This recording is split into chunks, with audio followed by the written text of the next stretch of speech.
মাহশারি ওয়াল মানশার, এটা হাসরের ভূমি, এটা নসরের ভূমি। এই হাসর কিয়ামতের হাসর, দুনিয়া একটা হাসর হবে যেটা কিয়ামতের বড় 10 আলামতের সর্বশেষ আলামত।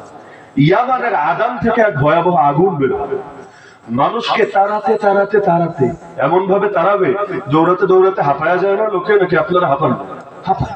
যেখানে হাঁপাবে, ক্লান্ত হবে, রাত কাটাবে, আগুনও সেখানে এসেই ফেলে যাবে। আবার উঠবে, আবার আগুন ওদের পিছে পিছে যেতে থাকবে। যেতে যেতে যেতে দুনিয়ার সবাই মাশরিক থেকে সেই মাগরিবে, এখানে মাশরিক মাগরিব মানে বাংলাদেশ আর আমেরিকা না, মাশরিক থেকে মাগরিবে সেই ইয়ামান এলাকা থেকে তাড়াতে তাড়াতে শামের ভূমিতে নিবে। কিয়ামতের আগে সকলে সেখানে গিয়ে একত্রিত হবে। আর এই শাম নিয়ে বলতে চাইলে কয়েক ঘন্টা শুধু এটার জন্যই প্রয়োজন আছে। এখন মানুষের তো আজকাল হলো বিষয় ভিত্তিক আলোচনা শোনার ধৈর্য কম, ইস্যু ভিত্তিক কথা শোনার ধৈর্য বেশি। বয়ান হবে 2 ঘন্টা, 2 ঘন্টা নিয়ে কোনো আগ্রহ নাই, মিডিয়ারও নাই, পাবলিকেরও নাই। 2 মিনিট, যেটা জাস্ট উদাহরণ হিসাবে বলা, এটাই কাট হবে, এটাই ফেসবুকে আপলোড হবে, ইউটিউবে আপলোড হবে। বাস এটা আবার আলাদা একটা ক্যাটাগরি আছে, যারা মাহফিলে এসে কষ্ট করে বসে বয়ান শুনবে না, খালি ফেসবুকে ওয়াচ ভিডিও অথবা ইউটিউবে ঢুকে দেখবে। এখন তারা দেখবে কি রে হুজুর দেহি খালি এডি কথা কয়, হুজুর দেহি এডি কথা কয়, কিন্তু আগে যে 1.5 ঘন্টা বলে ফেলেছে, পরে যে 1/2 ঘন্টা বলছে সেটার খবর নাই, মিডিয়ারও তো সেটার গরজ নাই। কারণ পুরাটা দিলে 10,000 জনে দেখবে, আর ওটুখানে দিলে 2 কোটি লোক দেখে মারামারিও লাগায় দেবে। কি বাস্তব না অবাস্তব? মানুষের বিষয় ভিত্তিক কথা শোনার ধৈর্য কম না?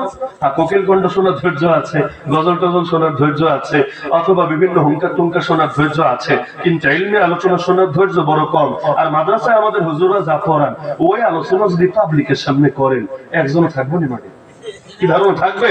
পুরো মাঠ খালি করে বলবে হুজুর কয়টা কি, কোত্থেকে হুজুরে ধইরা আনছে, কথা থেকে সব মাথার উপরে দেওয়া যায়, কিছুই বুঝে আসে না। এভাবে হলে এলেমে তারাক্কি হবে কেমনে ভাই? আর ফিতনার জামানায় এলেম পর্যাপ্ত না থাকলে আমল করবেন কিভাবে? ফিতনা থেকে বাঁচবেন কিভাবে? ঈমান নিয়ে কবরে যাবেন কিভাবে? এলেম তো ফরজ, চাইলেও সবাই মাদ্রাসায় ভর্তি হতে পারবেন না, এলেম শিখবেন কেমনে? এলেমের মজলিস থেকেই তো এলেম শিখতে হবে। আমরাই হাসলত আমাদের খারাপ বানিয়েছি। এখন আমরা এমন একটা পরিবেশ গড়ে তুলেছি, মানুষ কাজের কথা কম বলে, কম শোনে, কারণ জানে কাজের কথা শোনার লোকের বড় অভাব, আর আলতু ফালতু কমেডি শোনার লোকের মোটো অভাব নাই। এখন বানায় বানায় গল্প বললে, আসমান জমিনের বিভিন্ন রকম জালকেচ্ছা কাহিনী বললে আগ্রহ, গজল টজল বললে অনেক আগ্রহ, ইলমি আলোচনা করলে কম আগ্রহ না? আপনি বাংলাদেশের সবচাইতে বড় আলেমকে আনেন স্টেজে, আর সবচাইতে বড় বক্তারে আলেম যারা এলেম কালাম নাই কিন্তু এমনি মোটামুটি কাঁপাইতে পারে। আপনি দেখেন সে সবচাইতে বড় আলেমের ওয়াজে কয়জন লোক থাকে, আর সেই সেলিব্রিটি বক্তার বয়ানে কয়জন থাকে? আমাকে বললেন, সন্দেহ থাকলে বলেন। 10% থাকবে না সেই বড় আলেমের ওয়াজে।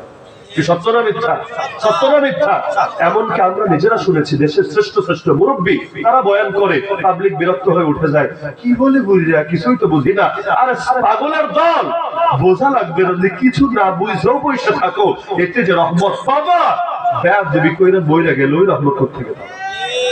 কিন্তু ওই আধ্যাত্মিকতাটাই নষ্ট হয়ে গেছে। নজর খালি এখন সব বাহ্য দৃষ্টিতে আর বাহ্যিক জিনিসের উপরই ছুটতে শুরু করেছে।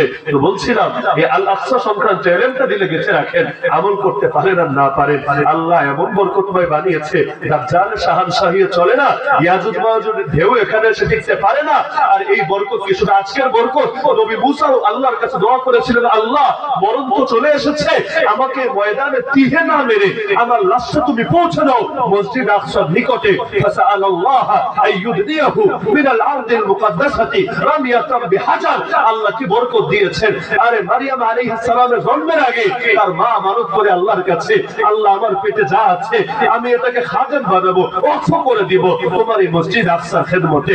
আল্লাহ তাআলা ছেলে না দিয়ে মেয়ে দিলেন, সেই মেয়েকে খেদমতে ওয়াকফ করে দিলেন। আল্লাহর কি কুদরত! এখানে থাকা অবস্থায় জাকারিয়া আলাইহিস সালাম গিয়ে দেখেন কি রে, এমন ফল যে ফলতে মৌসুমের ফল না, কোত্থেকে আসলো? জিজ্ঞেস করে, আন্না লাকি হাযা, কিরে মসজিদ আকসায় বসে এই ফল তুই পেলি কোথায়? এটা তো এই মৌসুমের ফল না। তিনি জবাব দেন, হুয়া মিন ইনদিল্লাহ। আল্লাহ দিয়েছেন, আল্লাহর পক্ষ থেকে এসেছে। ইন্নাল্লাহা ইয়ারযুকু মান ইয়াশাউ বিগাইরি হিসাব। আল্লাহ যাকে চান হিসাব করে করে আল্লাহ দেওয়া লাগে না, আল্লাহ যারে চান আল্লাহ বেহিসাব দিয়ে দেন। এজন্যই তো আল্লাহ বলেছেন বারাকনা হাওলা, আমি বরকত দিয়েছি মসজিদ আকসায়, বরকত দিয়েছি শামের ভূমিতে। এই বরকত শুধু ঈমান আমলের বরকত না, তাফসীরের কিতাব খুলে দেখেন এই বরকত জাহিরি বরকত, এই বরকত বাতিনি বরকত। যেভাবে মারইয়াম আলাইহিস সালাম বেমৌসুমে বসে ফল খেয়েছিলেন, এভাবে এই জামানাও দেখেন না সুপার পাওয়ারদের চোখ ডিঙ্গিয়ে ওদের সকল অহংকারকে গর্ব করে সাধারণ সাধারণ মুজাহিদরা কিভাবে সমুন্নত করে আল্লাহর জমিন, আল্লাহর দ্বীনের পতাকা। এটাকে নিজেদের শক্তি দিতে পারে না, আল্লাহ শক্তি দেবে। সারা দুনিয়া ইসরায়েলের থেকে নজরদারির প্রযুক্তি কিনে গর্ব করে, গর্ব করতে করতে পারলে যেন গর্ভবতী হয়ে যায় এমন অবস্থা।